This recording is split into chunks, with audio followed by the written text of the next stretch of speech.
If you're thinking about buying a new bag, pre-owned or new, I've got the hot top 8 list that you definitely want to check out before you make that decision.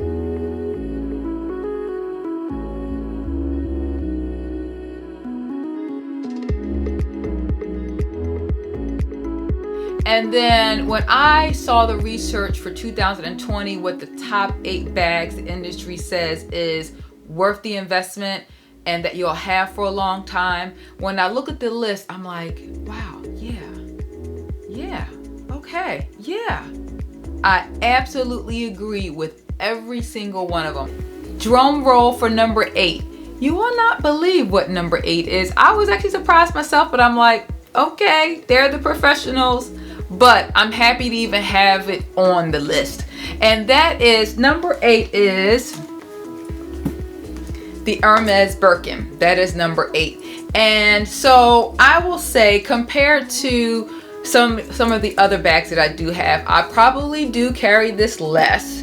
But I love everything about the bag. Our biggest problem is I still baby it too much, and I know I shouldn't do that, but I do. I'm just being honest. And if you're not babying yours and you're using yours every day, congratulations. Still help a sister, still help encourage me. I'm trying to do better. I'm trying. But so yeah, so that is number 8 on the list. Beautiful. If you have one, great. If you're thinking about buying one, great. Whether it's new or pre-owned, you will not regret it. Just use it more than me. And this is actually the Birkin 35 if you want to know. I'll stand up a little bit so if it helps you if you're considering it. So this is a Birkin 35. I don't know why, just a side note real fast. I don't know why people say, oh, 35 is so big, 35 is so big. And I'm like, yeah, right. You know, everybody is different. So that's one thing I will say. Go by your body frame and don't let anyone tell you what size you should get. But if you're starting off with one for the very first time, get the size that you know you're going to carry the most, and not just carry sometimes as your first investment bag. So that's going to be my tip before we go any further. Okay, so that was just a side note because that drives me crazy when I hear people say 35 is too big. I'm like, yeah, right. Okay, so drum roll. In it is the new Celine belt bag. I do not have this bag. I actually have the mini luggage, which I love, adore, and I would not trade for anything. But I do understand why they put the new belt bag on it. As you can see, it's a very clean, neat, streamlined bag that is just looks really like elegant and casual at the same time. Other thing about this list, I love the fact that it's a really versatile list that you could carry any of these bags from this list anywhere, any time of the day, new or pre-owned. You will get your money's worth, and I think that's why even more I was excited about this list, and it wasn't just a trendy hot list because it's the it bags everybody is buying. No, it's a list that truly, if you want to know and you're not really sure, you're going to hold the value with your investment, and you're going to use the bag, and you're going to have it for a long time. So I love this bag. I think it's cute. I will definitely consider it more, but right now I'm still loving my mini luggage that I actually bought pre-owned. So that one I did buy pre-owned. The Birkin I bought brand new.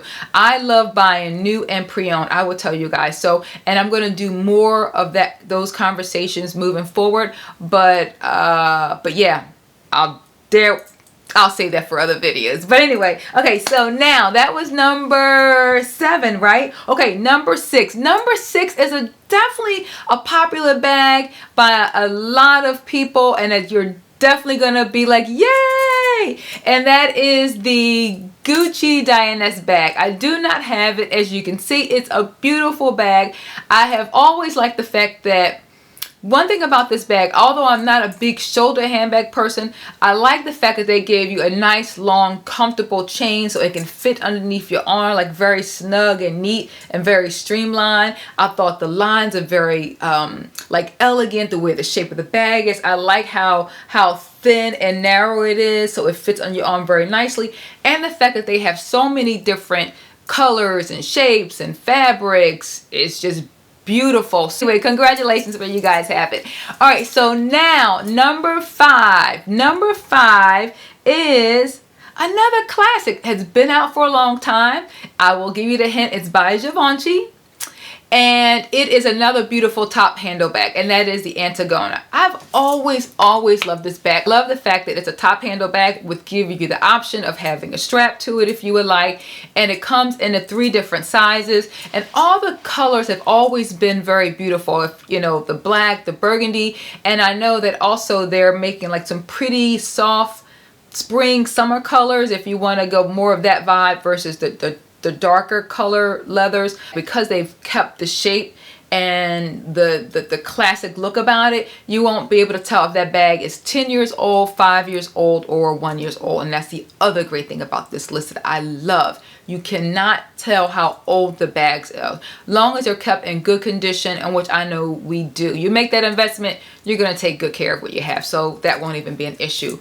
But anyway, congratulations for those who have that bag. Okay, so next bag, number 4, I will say is a oldie but goodie. They revamped it a little bit.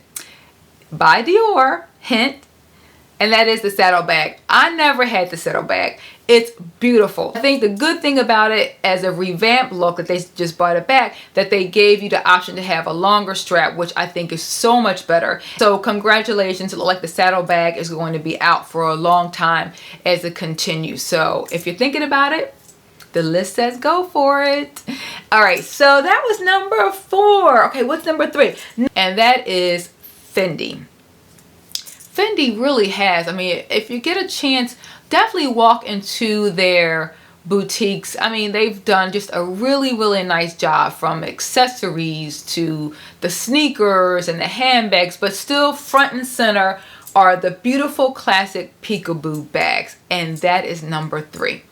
I am actually thinking of getting the men's version of the peekaboo bag, and they call it the Peekaboo Extra Light. And what makes it, you're going to see it when you walk back to the back of the store. They'll have it on the display in the men's section, and the handle is a little shorter, so that's the one difference. And then the frame and the shape of it is the exact same shape as a regular woman's peekaboo, but it's a little bit longer. And the reason why I wanted it to use it as more of a like instead of a briefcase or a tote, I wanted to kind of have a little bit more of a oomph. It's a pretty charcoal gray soft Caspian leather with a beautiful camel color on the inside. I'm like, oh, all the color combinations they made for that bag in the men's department are absolutely beautiful, but it's something about that one. I'm like, oh, I want that one.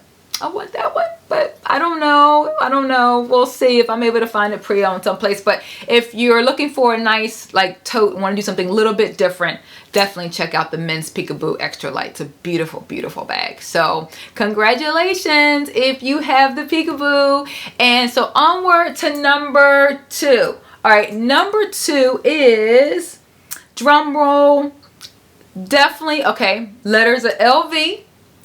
Shaped like a barrel, small top handle, and has been out for a very long time. And that is the Speedy. So Speedy is number 2. I gotta give it to Louis Vuitton. They have done a really good job with just keeping that bag so classic, and you cannot tell how old that bag is. I actually had that bag, and I want to say, you guys, that might have been, I don't know. That might have been my first designer bag. I can't remember if it was my Gucci bag or the LV. I don't remember. I think I got them like really close together, but I remember I had that bag. I've since sold it, but I remember loving it, and then I just passed it on. But I love the bag. I love how classic it was. They still make the classic leathers, you know, whether it's the canvas or whether it's the epi leathers. I just think they really did a really nice job of keeping that bag so classic that you can't tell how old that bag is. There was just, I don't know if anybody else, tell me if you guys feel the same way that I do. There was this one thing that bothers me about the Speedy bag. And why hasn't LV done anything about this by now? And that is, if you put heavy stuff in the bag, it just droops down to the bottom, and then you have this point thing at the bottom, and it just totally takes the shape away from the bag. That drove me crazy. And so I remember that drove me crazy. So I remember asking Louis Vuitton, they didn't have anything you put in the bottom. This was back then. Maybe they sell stuff now that you put in the bottom, but back then they didn't. And so I just got some box cardboard, and I cut it to the shape of the bottom of the bag to go right down the middle from end to end. And so when I would put, you know, my things in it, it just didn't droop down and then totally takes the shape away from the bag. That's just the one thing that drove me crazy. You're probably wondering, what is number one? Well, hint, you can probably guess from this beautiful lady and the cover. It is Chanel. All right. I know you're probably wondering, okay, she has not talked about a Chanel bag yet.